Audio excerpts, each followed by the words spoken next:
Selamat datang di BBC No Review, satu channel yang membicarakan mengenai legal drafting, kemanusiaan, dan kebangsaan. Salam drafter.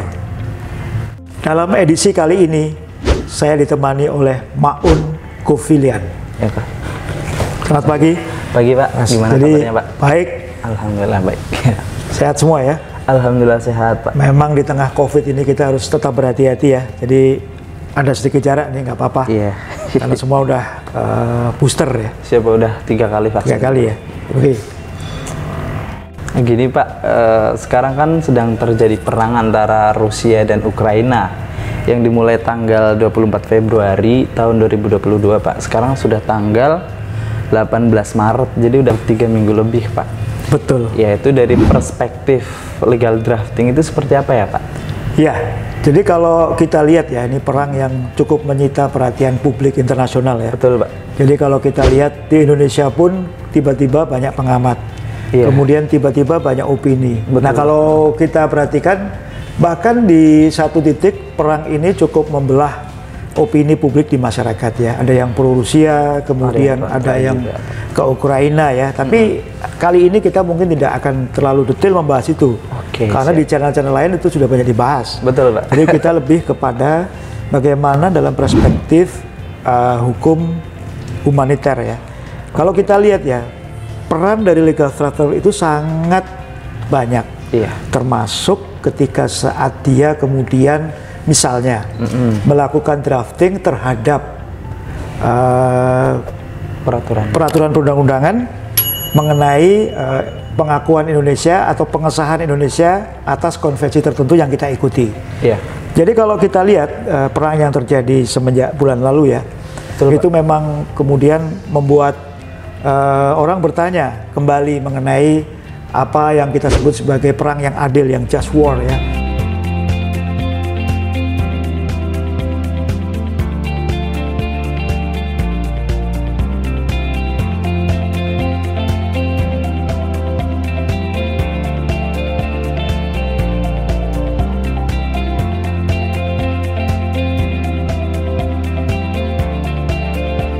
Jadi kalau dalam perspektif hukum, perang yang adil misalnya ketika waktu itu Nazi Jerman diserbu oleh kekuatan sekutu.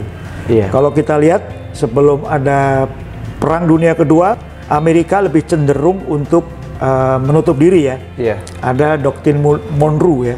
Dia merupakan semacam pelindung bagi Pax Americana bagi negara-negara di Amerika Utara, Amerika Tengah, dan Amerika Selatan.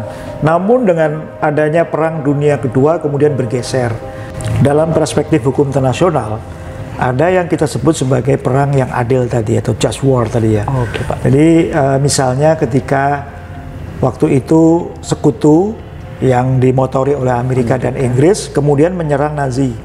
Ya karena memang Nazi melakukan kejahatan kemanusiaan ya, melakukan genosida terhadap kaum Yahudi. Betul. Ada 6 juta orang Yahudi digenosida oleh Nazi Jerman. Makanya kemudian Amerika dengan sekutu-sekutunya menyerang Nazi Jerman. Meskipun kalau kita lihat ini pun juga menjadi polemik ya. Pak. Untuk suatu negara di Eropa, Amerika kemudian mengerahkan pasukannya, ada pendaratan Normandia di Perancis. Kemudian ada perang besar di Eropa. Nah, bagaimana dengan ketika Amerika dan sekutunya berhubungan dengan negara non-Eropa? Iya, Pak. Jepang ya. Jepang dengan sangat simpel kemudian dibom atom di Hiroshima dan Nagasaki.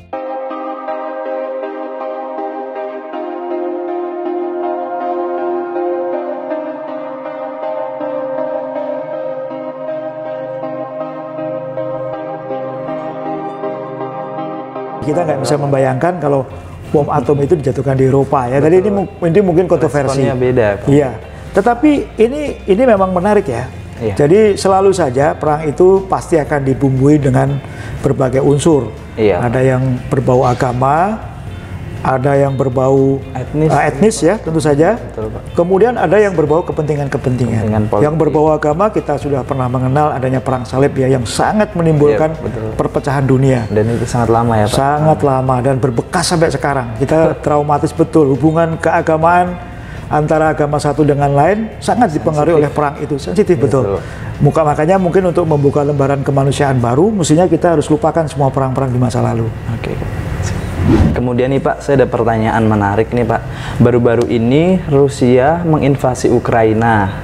Terus sebelumnya kan negara-negara besar juga menginvasi negara lain, Mbak. Misalnya seperti Amerika yang menginvasi Afghanistan, terus menginvasi Irak di tahun 2003. Kemudian Rusia juga ikut campur dalam peperangan di Suriah sekitar tahun 2018, Pak. Nah, di sini apa sih Pak kepentingan negara-negara besar itu sehingga mereka itu kalau dalam tanda kutip itu selalu ikut campur dalam urusan dalam negeri negara lain, Pak? Ya, terima kasih, ini pertanyaan yang sangat bagus ya. Jadi di channel ini kita tidak akan bicara mengenai emosional, kita objektif ya, kita bicara dalam perspektif hukum humaniter ya. Jadi yang penting adalah perang yang adil. Jadi kalau kita lihat di tahun lalu, di tahun-tahun sebelumnya ya, misalnya dalam perang Iran ya, kemudian apakah perang itu adil karena dibumbui dengan penggunaan senjata kimia. Kemudian serangan dari Amerika sekutu ya kepada Irak setelah Irak menginvasi Kuwait. Jadi memang ada sebab musababnya ya. Jadi kalau kita lihat hubungan negara-negara besar di masa lalu memang penuh dengan dinamika. Kita ingat bahwa setelah Perang Dunia Kedua muncul dua kekuatan yang mendominasi dunia. Mereka ingin berebut pengaruh dan di berbagai negara mereka juga, kalau boleh kita jujur ya, itu juga melakukan pelanggaran terhadap hukum humaniter, hukum internasional yang mengatur mengenai peperangan tadi. Memang tadi kan di awal saya sudah sampaikan mengenai just war, perang yang adil. Sebabnya apa? Nah, itu seperti ketika Nazi kemudian melakukan genosida terhadap kaum Yahudi, sekutu turun tangan dengan melakukan serangan terhadap Nazi Jerman ya, dan akhirnya kita tahu sendiri Hitler berhasil ditumbangkan. Nah, tadi bicara mengenai Irak tadi, kita lihat Saddam Hussein saat itu menyerang Kuwait. Saddam Hussein memang salah perkiraan karena dia menganggap tidak akan ada gerakan dari negara lain, tetapi tentu saja negara-negara besar berkepentingan karena Irak dan Kuwait adalah penghasil minyak terbesar. Bayangkan kalau minyak Irak dan Kuwait itu mendominasi. Pasti kepentingan negara-negara besar akan terganggu. Demikian juga tadi di Afghanistan ya. Afghanistan ini menarik. Dulunya Afghanistan ini adalah merupakan buffer zone atau buffer state. Dia negara penyangga antara pengaruh Inggris, Rusia, kemudian juga Perancis di daerah Asia Tengah itu ya. Namun demikian di perjalanannya kemudian Uni Soviet juga menyerang Afghanistan dengan berakhir tragis ya, dengan kekalahan Uni Soviet. Kita lihat film Rambo misalnya ya, waktu itu Rambo membantu kaum mujahidin ya, karena waktu itu memang sedang ada rivalitas antara Uni Soviet dengan Amerika Serikat. Jadi Amerika berdiri di pihak mujahidin karena kepentingan mereka sendiri. Kepentingan mereka sendiri ya. Karena mendukung mujahidin itu. Ya bukan ya. Jadi tentu saja karena mereka berebut kepentingan ya. Kemudian juga kita lihat kemudian perang tadi kembali ke Irak ya. Kita lihat waktu itu Saddam Hussein pun sebelum dia itu menyerang Kuwait, jauh sebelum menyerang Kuwait, sebenarnya dia itu merupakan bumpernya di negara-negara Barat ya, karena melawan Iran. Meskipun Iran ini Syiah, tetapi pakai tagline Republik Islam Iran ya. Jadi mungkin itu kepentingan juga yang ada di Iran ya. Nah, kemudian negara-negara Barat berkepentingan. Tapi kemudian Saddam Hussein tadi salah perkiraan. Dia pikir seterusnya negara-negara Barat itu akan berdiri di belakang Irak. Tetapi kemudian ketika dia menyerang Kuwait, kita ada lihat operasi Badai Gurun ya, dulu waktu itu. Nah, itu begitu sangat masif menggunakan teknologi militer yang canggih, yang terakhir ya, yang mutakhir. Nah, itulah kira-kira ya. Jadi just war ya, perang yang adil, hukum humaniter ya, tidak boleh kemudian menyerang wanita. Ini juga ada dalam hukum perang dalam berbagai agama, termasuk hukum perang dalam Islam ya. Jadi tidak boleh mengokupasi tempat ibadah, tidak boleh memaksa orang untuk kemudian melakukan hal-hal di luar ininya ya, misalnya diminta untuk mengubah keyakinan gitu ya. Nah, itu yang kemudian kalau kita lihat misalnya munculnya ISIS ya, untuk beberapa kalangan ISIS ini dianggap sebagai bentukan Amerika. Al-Baghdadi merupakan boneka Amerika karena memang jelas tidak mungkin sebuah negara Islam melakukan kekerasan terhadap kaum minoritas, karena memang kalau dalam sejarahnya negara Islam itu justru melindungi minoritas. Kita lihat misalnya di dinasti Abbasiyah ya di Spanyol. Betul. Tapi saya tidak akan bicara mengenai ini. Saya akan lihat bahwa memang tadi hukum humaniter itu harus ditegakkan, termasuk dalam pada saat perang. Jadi kita tidak boleh mengokupasi tempat ibadah, tidak boleh membom fasilitas umum. Bahkan di sana ada disebut sebagai kombatan dan non kombatan. Jadi dulu kita pernah ada namanya sistem hankam rata. Nah itu dulu pakai ada namanya pertahanan sipil ya, Hansip. Nah ini mungkin kita perlu kaji kembali karena dalam konteks hukum perang ya, hukum humaniter itu kalau kombatan boleh dibunuh, kalau non kombatan seperti polisi ya tidak boleh kita apa-apakan kan, dia menjaga keamanan bukan pertahanan. Bukan ikut perang ya Pak. Iya. Tadi sama Pak Arief kan udah dijelaskan konsep mengenai perang yang adil Pak. Nah kalau misal kita hubungkan dengan apa yang terjadi sekarang di Rusia Ukraina. Kayak Rusia itu beberapa kali menembakkan rudalnya ke fasilitas kantor pemerintahan. Jadi kalau dihubungkan itu udah sesuai dengan konsep perang yang adil atau belum ya Pak? Ya, jadi tadi saya sampaikan mengenai hukum humaniter ya. Iya. Jadi memang seharusnya kalau kita harus bedakan antara kombatan dan non kombatan. Jadi kombatan itu untuk yang boleh diperangi ya. Jadi dia ya tentara sipil, tentara reguler, kemudian bantuan wajib militer gitu ya. Iya, Pak. Nah kemudian kita lihat ya, jadi Rusia benar-benar kemarin itu kan menembaki beberapa fasilitas sipil ya. Jadi itu kalau kita lihat dalam perspektif hukum humaniter, tentu saja ini perlu dikritik ya, tanpa kita berpihak kepada baik Ukraina maupun Rusia. Jadi kalau kita lihat tadi doktrin negara-negara besar tadi ya, ada doktrin Monroe tadi di Amerika, bahwa Amerika itu mendukung apa yang disebut sebagai Pax Americana. Jadi Amerika belum ikut di Perang Dunia 1 dan 2 secara, dia tidak ikut secara aktif di Perang Dunia Pertama, tapi kemudian di Perang Dunia Kedua dia benar-benar aktif. Tadi saya sampaikan bahwa untuk mengakhiri perang, karena Amerika melihat kezaliman ya yang dilakukan oleh Nazi, membunuh 6 juta Yahudi ya, itu kemudian Amerika melakukan serangan ya, sekutu melakukan serangan, ada pendaratan Normandia. Dan kalau kita lihat pendaratan Normandia itu penuh dengan korban jiwa baik dari kedua belah pihak. Tapi kita lihat bagaimana cara Amerika mengakhiri perang di dunia kedua di Asia Pasifik. Dia kemudian melakukan percobaan pembunuhan ke Hiroshima dan Nagasaki. Nah, saya nggak bisa membayangkan kalau ini tadi saya sampaikan dilakukan di Eropa. Nah, kalau kita lihat sendiri ya, liputan terkait dengan perang Ukraina dan Rusia ini kan sangat masif ya, karena memang Ukraina itu berdiri di depannya Eropa ya. Dia itu kan akhir-akhir ini saja menjadi bagian dari masyarakat Eropa. Dulunya kan mereka ini bergabung di Uni Soviet sebelum Uni Soviet pecah. Dan kalau kita lihat ya, Ukraina dan Rusia ini sebenarnya kan satu rumpun. Mereka rumpun bangsa Slavik. Ya kalau bangsa-bangsa di Eropa itu tidak seragam, meskipun mereka sama-sama kulit putih ya. Sering disebut sebagai benua biru, tetapi sebenarnya mereka itu tidak seragam juga kalau dari sisi rumpun, bahasa dan fisiknya, ciri fisiknya ya. Pak. Dulu Hitler selalu mengagungkan ras Nordik. Ya memang dia lebih tinggi, kulitnya lebih putih, matanya lebih biru, kemudian rambutnya pirang ya. Ada yang jenis bangsa lain di Eropa, yaitu itu bangsa Latin ya. Di sana ada Eropa Latin, ada Spanyol, Itali, Perancis, kira-kira itu ya. Jadi sebenarnya pun di Eropa bukan satu masyarakat yang seragam ya. Tetapi kemudian mereka sekarang blended, dan ketika ada perang di Ukraina, mereka merasa ya part of Eropa itu, kenapa ada perang yang bisa terjadi di halaman belakang mereka. Tapi kalau kita mau jujur, semua perang besar itu terjadi di Eropa. Bermula di Eropa. Perang Dunia Pertama, itu ada perang ketika seorang dari Serbia membunuh penguasa pangeran ya di Austro-Hungaria. Itu Austro-Hungaria. Jadi Austria-Hungaria dulu kan satu negara, imperium ya.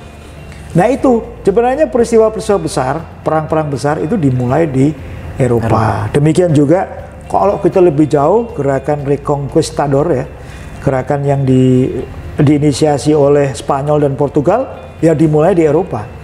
Saat itu Columbus, orang Italia, memberikan proposal kepada Ratu Isabella di Spanyol untuk kemudian menaklukkan bangsa-bangsa lain ya. Iya. Atas nama tentu saja gold, glory, and gospel ya. Antara gold pasti karena negara-negara lain itu punya sumber daya alam.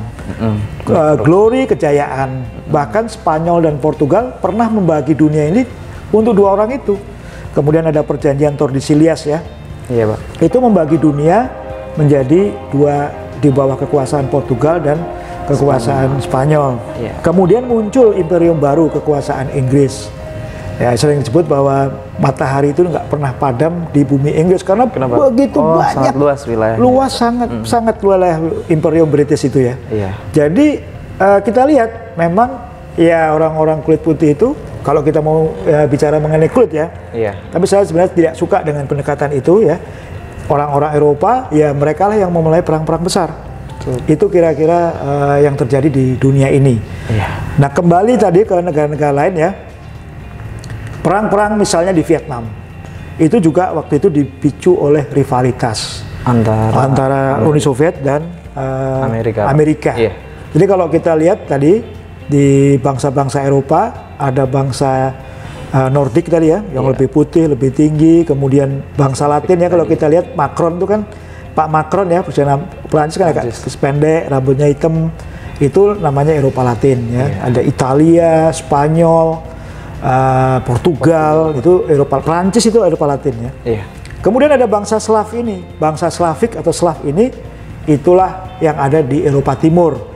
Ada Polandia, ada Rusia, ada Ukraina ya.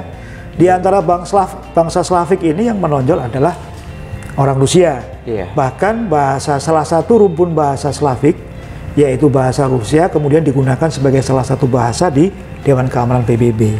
Nah, itu menarik dari perang ini. Jadi perang ini kita harus lihat dari segala sisi. Iya, Pak. Saya sudah melihat ya di berbagai media, kita terbelah juga ya. Ada yang mendukung Rusia dengan alasan yang sangat sentimental ya. Kemudian ada yang mendukung Ukraina, bahkan di Eropa lebih banyak yang mendukung Ukraina karena kecuali mereka Irlandia, Pak. Kecuali Irlandia ya. Iya. Karena memang mereka juga heran tiba-tiba ada perang di zaman modern itu di halaman belakang mereka. Tapi lagi-lagi ya, mereka itu kemudian mulai menyatu dalam satu Eropa itu sekarang akhir-akhir ini. Dahulu mereka ya berbeda-beda tadi, ada Eropa Latin ya, Iya, Pak. ada Nordik, bahkan Hitler selalu mengagung-agungkan ras Nordik.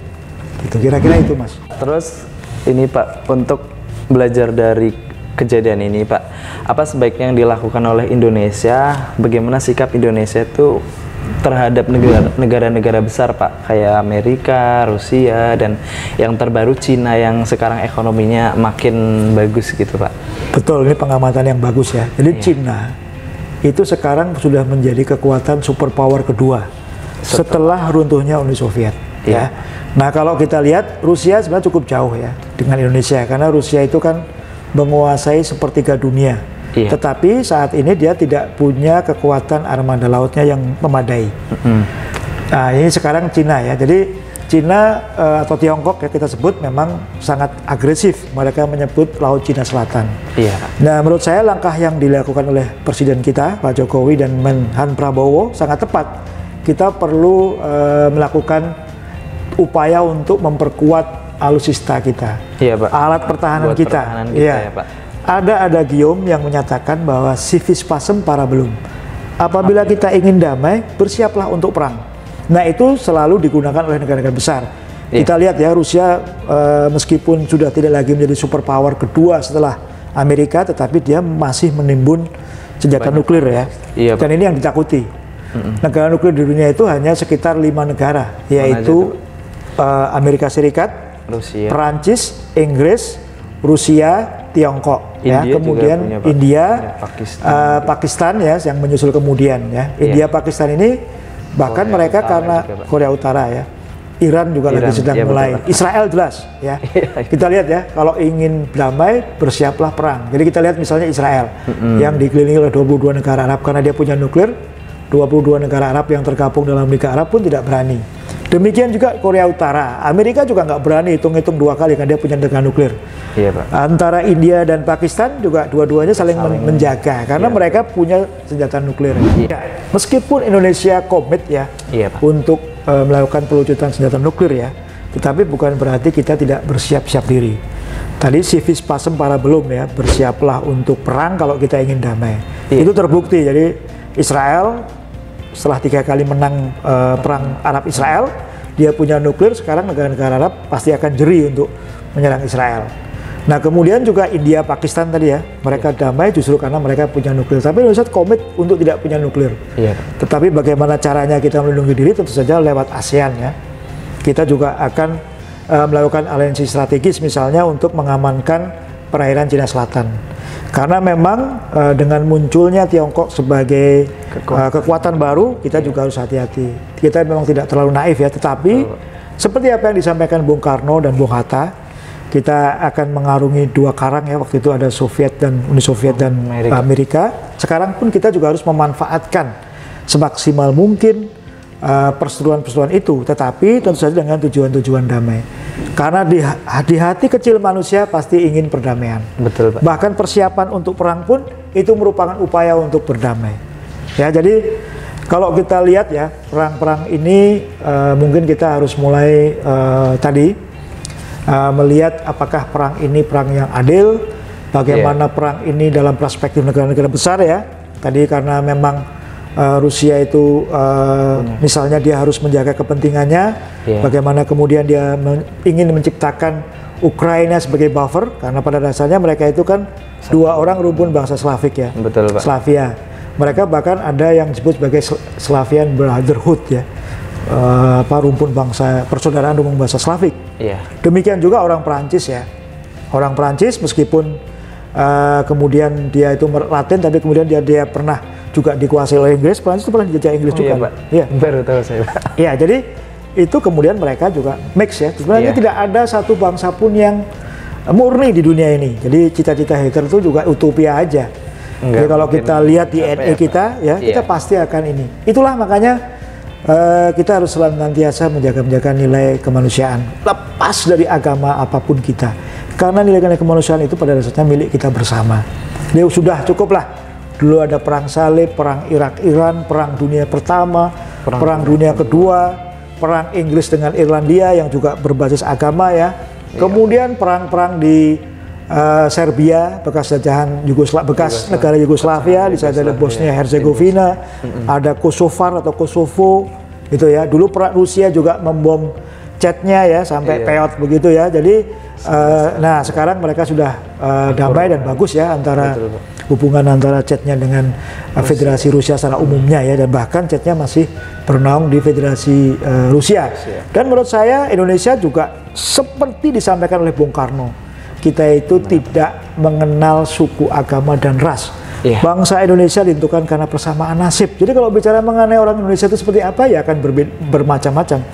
Ada yang putih ya, Doubles Decker, Multatuli. Kemudian ada yang Muhammad Husis Tamrin ya, yang wajahnya ke Arab-Araban ya. Kemudian ada yang kaum Tiongkok banyak juga yang menjadi suku bangsa dari yang nenek moyangnya berasal dari Tiongkok, yang sudah menjadi bangsa Indonesia, banyak menjadi pahlawan nasional. Yang beragama Islam banyak, yang Kristen juga banyak, semua agama ada. Jadi Indonesia ini merupakan melting pot ya, Bhinneka Tunggal Ika. Kita tidak didirikan berdasarkan suku, bangsa, agama, dan ras atau itu kira-kira. Iya, Pak. Ya. Kembali ke Rusia dan Ukraina, Pak. Tadi kan Pak Arief udah jelasin kalau di Indonesia itu terdiri dari berbagai macam suku, agama, dan ras gitu ya, Pak. Dan Indonesia itu berdiri menjadi satu persatuan tanpa membeda-bedakan salah satunya. Nah, kalau di Ukraina, Pak, itu kan kalau saya baca di berita, mereka itu ada yang pro Rusia dan juga ada yang pro Barat yang ingin bergabung dengan NATO gitu, Pak. Nah, hal itu menjadi salah satu alasan Rusia untuk menyerang Ukraina, Pak. Karena Rusia berpikir kalau rakyat Ukraina itu sebagian besar ingin bergabung dengan Rusia, Pak. Nah, mengenai alasan itu gimana ya, Pak? Ya, jadi kalau kita lihat ya, semenjak Uni Soviet bubar, Ukraina ini termasuk yang pecah ya, keluar dari negara Uni Soviet ya. Bahkan tidak bergabung juga dengan Federasi Rusia. Jadi ketika Uni Soviet bubar itu masih ada yang namanya disebut Federasi Rusia. Tetapi Ukraina, Belarusia, Moldova, Georgia itu nggak bergabung dengan Federasi Rusia. Jadi memang ini antara Rusia sebagai satu federasi tadi, di sana ada chatnya juga ya. Jadi chatnya itu merupakan bagian dari Federasi Rusia. Dagestan, Ingushetia itu yang negara-negara Muslim ya. Dagestan itu tempatnya Habib Nurmagomedov itu ya. Pak. Nah kira-kira itu mereka bergabung dalam federasi. Jadi kalau kita lihat rakyat Rusia pun beragam ya, selain Slavik tadi yang dominan ya. Pak. Juga ada rakyat negara di Kaukasus ya tadi yang saya sebutkan tadi. Kemudian juga ada yang negara-negara orang-orang yang Mongoloid ya, di Siberia itu sifat orangnya Mongoloid. Jadi dia bukan termasuk Kaukasoid, dia Mongoloid. Nah itulah kemudian memang Rusia beragam. Nah memang ada semacam romantisme ya, karena antara Ukraina dengan Rusia tadi, karena dulu pernah bergabung sama-sama bangsa Slavik. Nah mereka memang menggunakan bahasa meskipun satu rumpun ya, Slavia, tetapi menggunakan bahasa yang berbeda ya, yang agak berbeda, tapi satu rumpun seperti Indonesia, Malaysia lah, kira-kira itu. Tetap sementara di beberapa tempat yang kemarin memerdekakan diri itu dan didukung Rusia memang ada orang-orang Rusia di sana. Tetapi lagi-lagi ya, Pak. Lagi-lagi Ukraina bagian barat. Ya, Ukraina bagian Slavik juga ya, Pak. Enggak, sama. Slavia. Mereka Slavik lah. Kalau Slavik itu dibanding orang-orang kulit putih lainnya dia agak pendekan. Agak pendek, dia mungkin mirip-mirip. Ya karena Slavik itu adalah yang paling belakangan. Vladimir Putin juga. Ya kayak Putin juga gitu ya. Putin, Boris Yeltsin kan bisa diketahui wajah-wajahnya ya. Tapi ya itu kita tidak bicara mengenai bangsa-bangsa itu. Jadi memang agak kuno ya dua negara itu ya, selalu memakai pendekatan kebangsaan. Padahal Indonesia suatu negara yang tidak melihat berdasarkan suku, agama, dan ras dan antar golongan.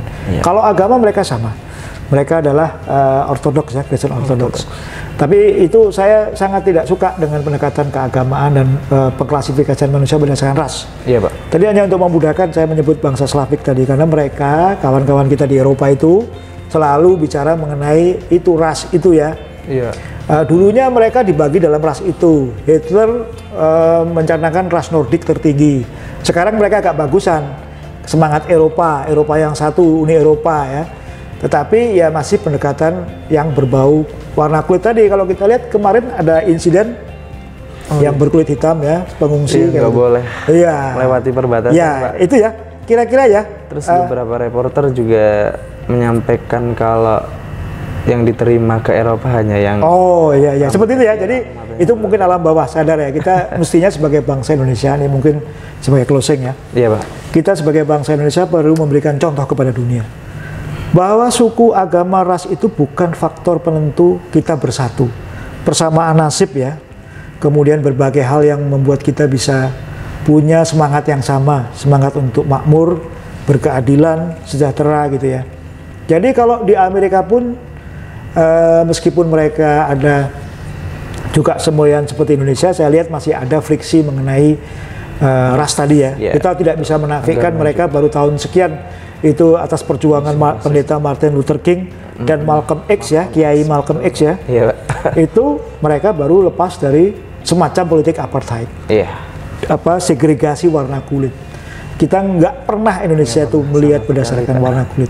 Jadi lesson learn kita kepada dunia adalah bahwa kita bisa menjadi suara-suara yang menyuarakan perdamaian, bebas dari suku, agama, ras, dan antar golongan. Indonesia terbaik. Salam drafting. Siap, Pak.